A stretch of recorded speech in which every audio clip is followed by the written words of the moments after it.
Without further ado, I hand the floor over immediately to Mr. Rühle. Thank you. Thank you. Thank you very much. Very kind words, and thanks for this invitation to this gorgeous campus. I have to say, absolutely fantastic campus. It's a great pleasure to be here. I'm heading this energy security section only for the last 4 years. I'm actually at NATO now for 23 years. I spent 19 years as a speechwriter for 6 different secretaries general. But with the last guy, the Danish guy, chemistry wasn't quite working so well. It was a bit of a problem. Yeah, you know, he asked me a legitimate question, but you know, I gave the wrong answer. He said, "So you are my speechwriter for the next several years? Are you familiar with my political views?" And I said, "Yeah, but I can write around them." And the next morning I was head of energy security. And I thought this is also not so bad because, you know, speechwriting is a very demanding job. It's often very frustrating, very humiliating. You write for people who are often, you know, not really focused, and also people who are, and this turned out to be a problem, who are not native English speakers. So you often write for people who may not get the English speech across in the way that you would like it to come across. And we had a couple of people who had problems with that. We had Spanish colleagues for whom we wrote a number of speeches, and then since we didn't know how they would actually perform, we were quite shocked when we finally saw them in action because they struggle with English pronunciation sometimes. And one of them, I realized after hearing him speak that certain words I better not use from now on. For example, words like focus, when he said, "We have to tell the Russians to fuck us," which is part of that problem here. I decided from now on I will do my own speeches. That's much more safe, much more secure. I can only use words I actually can pronounce. And so I went to the, not far from here actually, to the British Embassy. I was invited to speak to a group of young students, diplomats just like you. And I thought, great, all Brits, you know, should not be a problem at all. English language, fine, no translation necessary, everything's fine. And right before I began, before I wanted to start, the organizer comes up to me and he says, "I'm sorry, Mr. Rühle, we forgot to tell you, there's a lady in the audience who is deaf, cannot hear a thing. But in order to compensate for that, we have hired another lady here who's a sign language interpreter." It's a true story, sign language interpreter. And I became a bit nervous. I talked to her a little bit before I started to my presentation and said, "Is there anything special I need to take into account? Do I have to speak more slowly, for example?" And she said, No, I'm a professional sign language interpreter. All you have to do is focus on the audience and do your speech the natural way. I will translate. You will not even notice I'm there. In fact, she said, "Do not look at me. That's the only advice I can give you because this could make you nervous." So she said she will stand a little bit behind me on the side and then translate what I'm saying. And I think, okay, fine, that's clear. I give my presentation. I always look at the audience, try to focus really. And when I finish, the only person who applauds is the deaf lady. And I realized that the sign language interpreter delivered a better speech than me.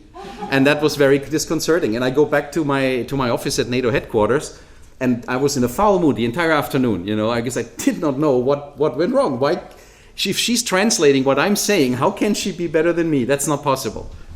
And then in the evening, it sort of dawned on me, yes, of course it is possible, because she used sign language. And sign language is much more, it's much less subtle than spoken language. So she had to condense what I said into the bare essence, into the bare message. And that's why she was better than me, because I was talking in all this NATO diplo nonsense, you know, and she just stripped that off and just gave them the raw feed, so to speak. And I realized that once, because I looked at her once, I was not supposed to, but I looked at her once, and just when I said the relationship between the United States and China is highly complex, that's what I said, highly complex, she just went like this. And it is not exactly what I had in mind when I said, but I had to say it wasn't bad. It was a sort of, you know, there was a message in there, pretty strong, but pretty clear. And so I decided if I give speeches from now on, I will do the same. I will not use sign language. I will still use spoken language, but I try to strip it off all this diplomatic stuff that so many of let's say my NATO superiors are forced to use. So let's go straight into the story. Just a few weeks ago, I received a picture on my mobile phone, which a Lithuanian colleague was sending to me, and it showed a US armored vehicle on a highway somewhere in one of the Baltic states. Now the picture itself, very small of course on a cell phone, was quite boring. There was not much going on. Just this little sort of tank was rolling along. But I think I understood pretty quickly why it was of such tremendous political and psychological relevance that these Lithuanians were sending it to each other. Because it meant that America had finally come to defend the Baltics. And as the Ukraine crisis unfolded and the small Baltic states were getting increasingly nervous, this picture was an example, or was proof, if you will, that America was there. It dispatched troops, ships and planes to NATO's easternmost allies. And in a way I felt reminded of the Cold War when I grew up in West Germany, that when push came to shove, somehow America would be there. That was always our hope. That was one of the basics of the West, that America would be there if we would have a problem. And in this respect, this tiny picture on a cell phone screen said more than 1,000 books on international diplomacy. US troops in the Baltics deployed to reassure these nations against fears of a resurgent Russia. I think a year ago, if we would have talked about that, we would have thought this is utterly ridiculous. Utterly far-fetched, completely unthinkable or unimaginable. And so I think today we have to ask ourselves, will future generations look back at 2014 as the year in which Europe's post-Cold War architecture started to unravel? Will future generations interpret the Ukraine crisis as Russia's return to an imperial policy that we thought had long been left behind? Or will future generations even blame the West for having treated Russia with too much triumphalism and arrogance after having won the Cold War? In my remarks this evening, I will try to examine these questions from a NATO perspective. Now, some may wonder whether this can be useful at all, because after all, NATO is part of the Russia-Ukraine story, whether it likes it or not. So you could argue that I am trying to be judge, jury, and executioner all in one. Well, I'll try not to fall into this trap, because as a speechwriter for 6 NATO Secretaries General, I was involved in shaping NATO's public narrative literally since the day the Warsaw Pact dissolved, which actually happened to be my first day at work. So while I was not involved in making policy, I was very much involved in explaining policy. And that does not give you complete independence from the policy we're talking about, but at least some. And from my experience, I can tell you, if the policy that you seek to explain is clear, then writing a speech about it is easy. But if the policy is difficult, or when there are outright contradictions, a speech can take very, very long to write. And no other speeches took longer to write than those on NATO and Russia. Indeed, my colleagues and I, we often felt like the British author Rudyard Kipling, when someone explained to Kipling that the telegraph line to India had just been established and he could now talk directly to India. And Kipling just said, but what shall we tell India? Same with us. What should we tell Moscow? Or over the course of the past 20 years, we have told Moscow many things. But did Russia understand our message the way we wanted it to be understood? Were they even listening? In the early 19th century, a messenger rushed into the office of the great Austrian statesman Count Metternich, and he said, Count, we just learned that the Russian ambassador has died. And Metternich just said, what is he up to? So clearly mistrust between the West and Russia goes back longer than NATO-Russia relations. But the crisis in Ukraine, which culminated with the annexation of Crimea, marks clearly a new low, both in in Russia-Western relations, but also in Russia-NATO relations. Now, to be honest, the NATO-Russia relationship had been going down for quite some time. I would say for the last 2-3 years, we've noticed that Russia was more angry, was less cooperative. But Moscow's role in the Ukraine crisis, I think that was something we had not expected. It revealed a kind of geopolitical agenda that caught us all by surprise. A matter of a few weeks, and Russia sort of emerged as a revisionist power. And it behaved in a manner, to quote my own boss, Deputy Secretary General Vershbo, it behaved in a manner reminiscent of the predatory nation states of the 19th century. It used force to change borders and to deny a neighboring country its own choice to determine its foreign policy and economic alignments. And to this day, as we all know, Russia continues to destabilize Ukraine through a mix of overt and covert military operations. That crisis has also put to rest another assumption that we in the West held onto, namely the idea that, okay, Russia is opposed to NATO membership for its immediate neighbors, but it's much more open-minded when it comes to their deepening relations with the European Union.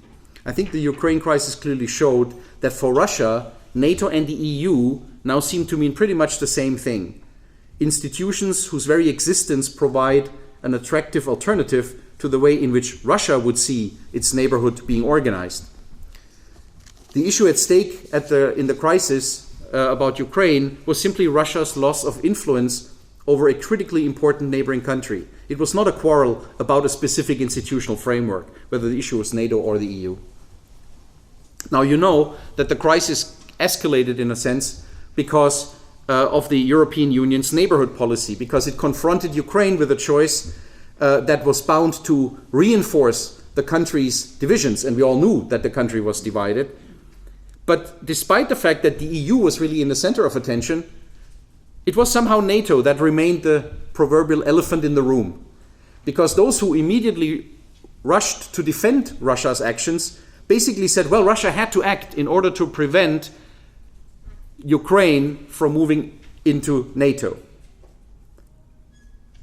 And in his annexation speech to the Duma, President Putin would dwell at length on Russia's humiliation by a West that broke many promises, including the promise not to enlarge NATO to the east after the end of the Cold War. And it didn't matter that such a promise was actually never made. Russia apparently felt that it had been betrayed and that therefore it had a right to get even. Now, many commentators were quick to argue that the return of tensions between Russia and the West had given NATO a new sense of purpose. I met a lot of people who said, well, you should be happy. Now Russia is bad again. That's what NATO is all about, right? You should be happy. Your job is secure. I don't think that many people at NATO felt like that, to be honest. Because, frankly, such a view that a bad Russia is good for NATO, such a view is just awfully simplistic.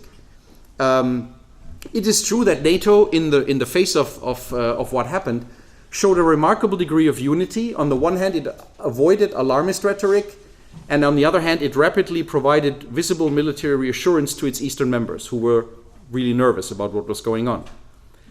But it is far from clear whether these, let's say, healthy initial reflexes of NATO will ultimately lead to a new consensual approach vis-à-vis Russia. So before we look at the way ahead, I think it's imperative that we look to the recent past, because by examining where we are coming from, we might perhaps find out where we should be going.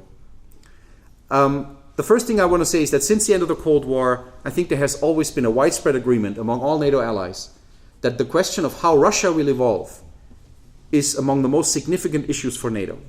In the 1990s, we often used to describe Russia in many, many speeches as the single most important security variable in Europe. I love this. I made it up, but I thought it was great. Meaning that if Russia were to develop in the right direction, then Europe would turn out to be okay. And if Russia were to go bad, so would European security at large.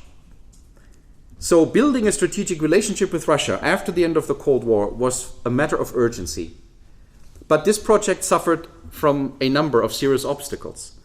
The enlargement of NATO, NATO's broader evolution into a security actor beyond its own borders, and last but not least, the roller coaster of Russia's own internal evolution. Let's start with NATO enlargement. As early as 1991, it's hard to believe, but as early as 1991, there were voices in Central and Eastern Europe that made the case that NATO should open its doors for their countries. Because the free choice of alignments is a key principle of the CSCE, now OSCE, and NATO allies could never have denied the choice to these countries that had just broken free from Soviet domination. What allies were worried at the time, and rightly so, was how to make this enlargement process that was about to happen compatible with the need to develop a solid relationship with Moscow at the same time.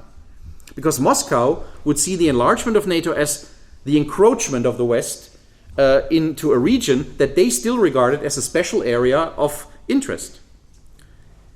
For this reason, a prime concern of the West in the early 1990s was how to reconcile the NATO enlargement process with Russian interests.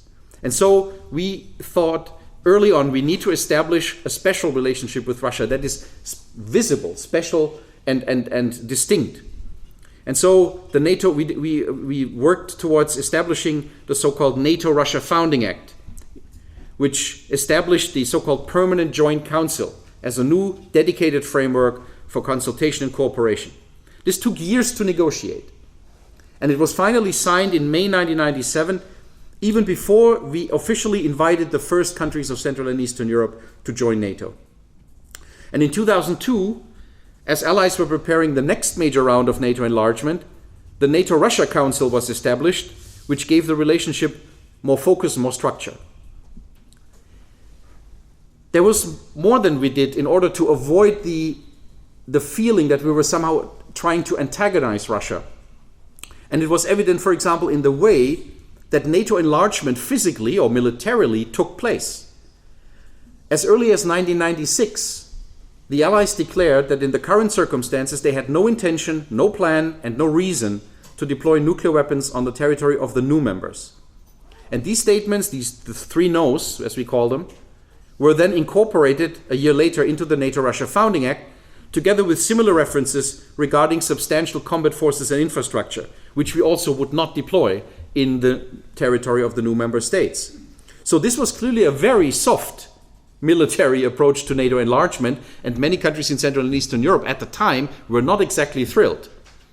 But we felt it was the only way to signal to Russia that Russia was not at risk of military encirclement, and that the goal of NATO enlargement was not making it tough on Russia, but rather advancing the integration of Central and Eastern Europe into an Atlantic security space. In other words, our method was our message. A soft enlargement, meaning soft also on Russia. Now, Russia never interpreted these developments as benignly as NATO wanted. Russian Foreign Minister Primakov, for example, in his memoirs, said very bluntly that the signing of the NATO-Russia Founding Act in 1997 was merely, as he calls it, damage limitation. Because Russia, that was his reasoning, Russia has no means to stop NATO enlargement, so it might as well take whatever the Allies were willing to offer them. The fundamental contradiction of all NATO-Russia bodies could not be overcome. Russia was at the table and it could co-decide, but it could not veto. So it could not really play the role that it thought it should be playing. Russia had little choice but to sit in a council that was chaired by the Secretary General of an institution of which Russia was not even a member. So unsurprisingly, this didn't work quite as well as some of us had hoped. And this is also true for military-to-military cooperation. It also remained quite limited, and frankly, most of the proposals in this area came from NATO, not from Russia. Now, these were serious, let's say, institutional weaknesses. But there, of course, were other obstacles that got in the way as well. One of them was NATO's evolution into a crisis manager, addressing challenges beyond collective defense. Now, for the Allies, for us, entrusting NATO with crisis management made a lot of sense, because it would give the alliance an additional raison d'être, and it would allow them, the Allies, to use NATO's unique political and military structures to address regional conflicts. That was the whole point about using NATO in the Balkans, because NATO, and you could see this, NATO could make far more progress than the United Nations could. So it was a logical and clear and in my view also historically right choice to change NATO's remit towards crisis management. But from the viewpoint of Russia, this evolution looked quite problematic. Collective self-defense is easy to comprehend. As long as Russia doesn't attack, NATO doesn't act. So if Russia doesn't do anything, NATO doesn't do anything. That was the logic of the Cold War. But now, NATO was starting to do something. And it was doing something beyond its own borders. It was doing something beyond the immediate self-defense. It was doing something out of area, as we sometimes called it. And of course, our first region in which we tried this new role of NATO was the Balkans, Southeast Europe. And this was a region where Russia claimed to have special historical vested interests. And of course, some of you will remember that things came to a head then in the Kosovo crisis in 1999. NATO launched an air campaign against Belgrade, And this air campaign was not based on a UN mandate, because Russia and China were not willing to grant one. And of course, in Russia, the fact that NATO went on anyway was seen as a kind of geopolitical coup. A coup orchestrated by a West that apparently was bent on marginalizing Russia's status as a permanent member of the UN Security Council. In fact, to this day, whenever I talk with Russians, this issue comes up. Russian observers always refer to Kosovo to justify their own policies, be they against Georgia or Ukraine or you name it. The fact that NATO's Kosovo operation was truly an emergency measure that nobody really wanted, and that it was supported by dozens of democratic states, did not really matter to Russia and still does not today. Nor did Russia ever acknowledge that the air campaign by NATO was not about annexing another piece of land, but simply to force Belgrade to allow a NATO-led peacekeeping force into Kosovo in order to create a durable political solution. All these things do not really matter in the Russian narrative. And we've seen this worst case thinking about other people's intentions to continue in other areas as well. Take the example of missile defense, one of the more recent examples, an approach that is very clearly directed against third countries. It has more to do with the proliferation of weapons of mass destruction in the Middle East and elsewhere than with Russia. And yet Russia interprets it as an attempt to undermine its own nuclear second strike capability. And then, of course, there were things that NATO really didn't have much to do with, but nevertheless were issues where the West sort of intruded in Russia's near abroad. That was the Orange Revolution in Ukraine and then the Rose Revolution in Georgia. Both revolutions brought to power elites who envisioned the future of their respective countries in the EU and in NATO. So against this entire background, Western arguments about the benevolence of NATO's policies, notably NATO enlargement, these arguments never really had much traction. Statements by Western politicians, for example, that NATO enlargement was also in Russia's interest because it would somehow stabilize their neighborhood. These statements to me always appeared naive and arrogant because they presupposed that considerations of power, status, influence were somehow no longer important. Well, for Russia, they are very important, and probably not just for Russia. And appealing to Russia to acknowledge the benign nature of NATO's enlargement always, in my view, missed one essential point. NATO enlargement, and I think the same is true for the EU enlargement, is designed as a continental unification project. It therefore does not have an endpoint that you could convincingly define or justify. You cannot define it intellectually, nor can you justify it morally. You cannot say it ends right there. It has to stay open. And that means that even if they are not intended as anti-Russian processes, they are the fact that they are open-ended makes Russia perceive them as a permanent assault on her global and regional power and influence. So far, so bad. But does this string of events explain, or let alone justify, Russia's approach vis-à-vis Ukraine, as some observers seem to believe? Now, I would say that Russia's disappointment about NATO and the West may be quite genuine, but there are more and different forces at work here, and we should have a look at those. During President Putin's third term in office, Russia has turned away from Western structures and norms more broadly, long before the Ukraine crisis. This tendency, in fact, had already been visible during Putin's earlier terms, yet it has accelerated after his re-election in 2012 and intensified further, of course, with the Ukrainian crisis. President Putin has sought to promote non-Western institutions in an attempt to create, as he calls it, an alternative pillar of power to counter Western influence. Putin has also sought to assert Russian dominance in the post-Soviet space by applying a mix of economic, energy, and other pressures. And now, of course, in the Ukraine crisis, also by resorting to force to undermine the efforts of neighboring states to move away from Moscow's spheres of influence. And this policy is accompanied by a massive propaganda campaign and by a bellicose rhetoric that reminds me of the darkest days of the Cold War.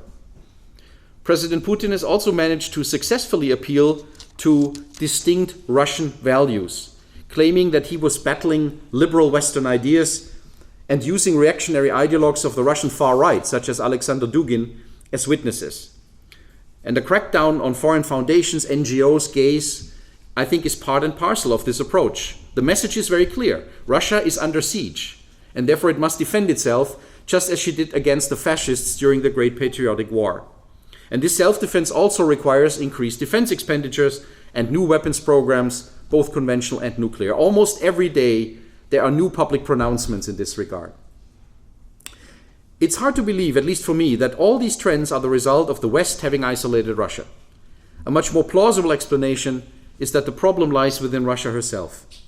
By achieving victories abroad, victories in quotation marks, such as bringing Crimea home, Putin seeks to consolidate his own political standing. And this standing had been challenged by negative economic trends and growing social unrest after his re-election. It's almost forgotten today, but please remember, just 2 years ago, there was even a debate about a succession struggle raging among some of Putin's collaborators. 2 years ago, the economy of Russia was moving towards a massive recession.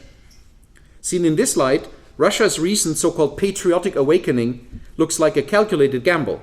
It ties in with deep-seated anti-Western resentment among parts of the Russian population. But like so many things in Russia, it comes from the top down. For the time being, President Putin's strategy works. His approval ratings are currently at an all-time high. Which Western politician can claim 85% approval ratings? But can this policy be sustained for a longer period of time? That's a big question. It appears doubtful to me, to be honest. Western sanctions alone may not change Russia's course. But falling oil and gas prices already demonstrate the limits of Russia's freedom of action. Russia may sell more energy to China, but it will not achieve the same high price that it can charge European customers. And at the same time, Russia's attempts to build new power centers, for example, by wooing the so-called BRICS, or China, or the Middle East, or Latin America, all of these efforts do not appear to have paid much dividends. Now that sanctions are in place, Russia can conveniently blame the West for her economic woes, but retaliating at the West will only make the Russian economy worse. Still, we must assume that the current trends will continue for some time. Why? Well, first, Russia's economy is not in immediate crisis. The stirring of popular anti-Western sentiment can be repeated whenever it's feasible, like, let's say, in case of Moldova or Georgia, whatever. And popular protests, even if they happen, they will not be significant enough to seriously worry the Kremlin.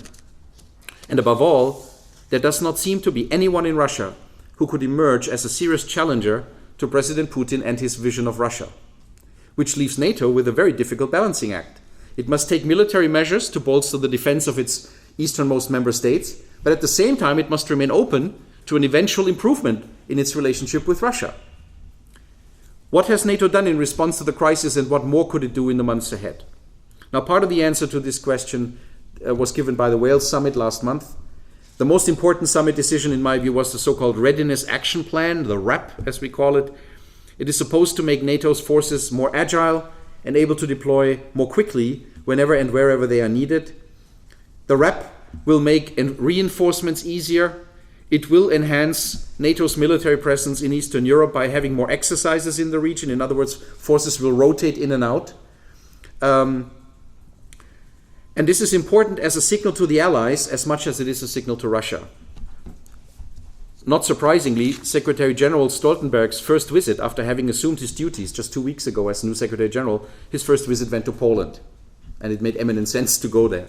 And in the months ahead, I think implementing the Readiness Action Plan will be at the top of Stoltenberg's agenda. As I just said, the Readiness Action Plan does not foresee the permanent stationing of substantial combat forces in Central and Eastern Europe. In this respect, NATO remains in line with the 1997 NATO-Russia Founding Act, in which the Allies ruled out such deployments. Although Allies agree that Russia has violated the principles on which the Founding Act was based, they still stuck by their 1997 commitment. This is another indication of the great care that Allies continue to take when it comes to sending military signals to Russia. Again, the method is the message. One should expect that Russia will seek to characterize each change in NATO's force posture as provocative or even as a breach of previously made commitments. And some Russian speakers have already done that. Yet NATO should, in my view, not dither at all. It should not yield on this issue. Because the Readiness Action Plan is more than a military message. The commitment to collective defense is also an expression of the will to maintain a distinct political order. Hence, irrespective of their specific military arrangements, the Allies need to convey the message that matters most, the message that Europe and North America consider themselves to be one single security space. NATO has also intensified its relations with Ukraine with a view, and here I quote the Wales Summit because it makes the point very clear, with a view to enhance Ukraine's ability to provide for its own security. That's the bad luck when you're not a member of NATO. NATO provides support for the reform and transformation of the security and defense sector. It promotes greater interoperability between Ukraine's and NATO's forces, including through continued regular Ukrainian participation in exercises. Allies have also promised to further strengthen cooperation with Ukraine in the defense and security sector, and they launch new programs over the next months with a focus on command control, logistics, standardization, cyber defense, and so forth. And many allies, as you may know, are already providing additional support to Ukraine on a bilateral basis. What will be the next steps? Here I can only give you some personal reflections because frankly, and Daniel and I were talking about this earlier, there is no fully fledged NATO-Russia policy at this stage. I think we are all in a kind of wait-and-see mode because Russia is so unpredictable right now that it would make little sense to write massive strategy papers. So these are my reflections. The first on NATO and Russia. I believe that NATO's cooperation with Russia will become more conditioned and it will focus much more on reciprocity. I believe the main elements of the European security architecture will remain in place, including the NATO-Russia Founding Act. But given all that has happened over the last 6 months or so, pushing cooperation simply for the sake of cooperation seems increasingly hollow. Where common interests are at stake, and I would say there are still some common interests at stake, for example, with respect to Afghanistan, to the Northern Distribution Network, cooperation should continue. And we should try to protect this cooperation against disagreements in other areas. So I'm assuming that our approach will be much more selective. Will this work? We don't know. I would just remind you that the reset policy that President Obama once tried did not work so well. They also had the idea that they should look at a kind of win-win agenda between the US and Russia, but ultimately it failed because there were disagreements over fundamental issues such as Syria or missile defense, which simply spilled over into the win areas. So it became more of a lose-lose. I cannot say that we will do better than Obama, but I guess that we can do more cooperation in areas that may remind some of you of the Cold War. In the Cold War, we had two antagonists, and we knew that some of their interests were irreconcilable, but we still had cooperation. Cooperation focused mainly on areas such as transparency, predictability. In other words, it was sometimes less embellished with grandiose rhetoric about a strategic partnership or stuff like that, but it achieved a certain element of predictability, and I think that was what we needed. I believe we could well go back into this kind of cooperation. I hope we will not go back into a Cold War per se, but I think we should look at the Cold War lessons. What kind of cooperation could we do under antagonistic circumstances? And then probably take a few lessons for today. And we should use, as I said, we should maybe use less grandiose rhetoric about the strategic partnership that we used in the past and make some more modest assumptions. And this would spare NATO and Russia further disillusionment. Now, one thing is very clear, and this is a point I would like to make to you here, because often people say, well, NATO should do this and NATO should do that. That would make Russia, happier. No, NATO cannot give Russia positive incentives because NATO's policies, be it NATO enlargement or crisis management, are seen by Russia as hostile acts. All that we can do to make Russia less unhappy would be to suspend enlargement and to refrain from out-of-area operations. Now, suspending the enlargement process would run counter to the very principle of free choice of alignments. And refraining from out-of-area operations would run counter to our own security interests. This means that NATO will continue to have very little influence over Russia's behavior. In a sense, we are dependent on other institutions, such as the European Union, to create positive incentives for Russian moderation or negative incentives like sanctions, which are also done by the EU. Which brings me to my third point here about the future NATO enlargement. contradictions here, I think, are very obvious to see. If Russia's current assertive behavior would result in a slowing down of the enlargement process, then Moscow could see this as a vindication of its approach. You know, it could say that, well, if we just threaten to use force, we can halt any further Western encroachment into our sphere of interest. At the same time, if we would slow enlargement because of Russia's behavior, we would then hold all future membership aspirants hostage to Russian perceptions or misperceptions of NATO and NATO enlargement. We would tell countries, sorry, you can't go in because Russia doesn't like it. That's not how Europe should be built. And this would contradict the logic of the free choice of alignment. Now, having said that, if you would do the other way around, if we say, okay, let's move forward, let's push enlargement in order not to be seen as backing down in the light of Russia's pressure, would the results be that beneficial? I'm not so sure either. Because pushing enlargement for the sake of enlargement, or for the sake of making a point vis-à-vis Russia, would prevent us from giving serious thought to alternatives to full membership. And we need to examine such alternatives. President Obama has made it very clear, Ukrainian membership in NATO is currently not on the agenda. This means that we need to find a security arrangement that will somehow satisfy Ukraine as well as Russia. That's a pretty tall order, and I'm not sure we will find it, but it would help avoid a situation that NATO allies have long been afraid of. The prospect of a new member importing unresolved issues into the alliance and thereby rendering the alliance ineffective. I would also like to bring to your attention another small but important point. Thus far, throughout the last 20-something years, the entire NATO enlargement process has taken place in a cooperative context. There was a somewhat cooperative environment that we worked hard to create in order to make it palatable. Do we now have the political will? Do we have the guts to push this process forward, even if the context is no longer benign? This is a question I'm asking to our governments. You can guess my answer. Another point I'd like to make is what the flyer, by the way, has pointed out very much about hybrid warfare and everything that goes with it. Now, you will know as well as I do that for quite some time, Russia watchers, experts on Russia, have been warning us about what's going to happen, not just in Ukraine. And in fact, with the benefit of hindsight, just by analyzing open Russian sources, we could have gathered an idea about the shape of things to come. And yet, nationally and collectively, we were caught unprepared. So we need to take a hard look at the interface between, for example, analysis, intelligence, and the political level, both nationally and collectively in NATO. In Ukraine, as you all know, Russia has employed a mix of military and non-military tools. Regular forces massing at Ukraine's border, the so-called little green men without insignia, support for separatists, the nationalization of Ukrainian energy assets on the Crimea, and of course economic pressure via increased gas prices. Russia has also demonstrated her ability to concentrate large numbers of forces through what they call snap exercises.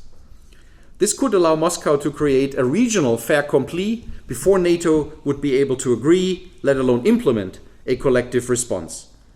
So, not surprisingly, some allies in NATO are getting worried, and NATO governments will have to examine how they can overcome this disconnect between merely observing of events and acting upon them. Personally, I admit I'm a bit more relaxed on the hybrid warfare than the organizers, I guess, because I think hybrid warfare, the way we've seen in Ukraine, works against fragile states where Russian influence is strong and where there are separatists that enjoy Moscow support. In most NATO allies, this is not a very high likelihood. I cannot imagine little green men running around in Belgium. It's just not likely. And in fact, even where these conditions were met, as in Ukraine, Russia had to send extra troops to prevent the little green men from losing. That said, it is a fact that two Baltic allies, as you know, have sizable Russian minorities and are therefore nervous about Russia's next moves. And that's why it's so important that NATO sends strong signals of reassurance to these allies. And there is no better reassurance than having US forces on your soil. And that brings me to my final point, the West. The US has done a great job in moving quickly to reassure NATO's members at the outset of the Ukraine crisis. These events have shown once again that the United States remains, to quote Joseph Joffe, Europe's American pacifier. But make no mistake, the group of NATO supporters in the US keeps shrinking. Asia is becoming more important, and Europeans must understand this. And frankly, I think it's also in our European interest that the US acts as a balancer in Asia, in a region that is fraught with military rivalry and tension. So no one should hope that the US will reverse its pivot to Asia because of the Ukraine crisis. Globalization has not been suspended because of what's going on in Europe's east. What we need to ensure, however, is to avoid that the pivot should happen at the expense of European security. This is one reason why Europe must seek to arrest and hopefully reverse the decline in its defense budgets. It's also one reason why Europe needs to remain a partner to the US in out-of-area contingencies. And it is a reason why even a post-Crimea NATO will be an outward-looking NATO with expeditionary capabilities, but also with a wide network of partner countries and institutions.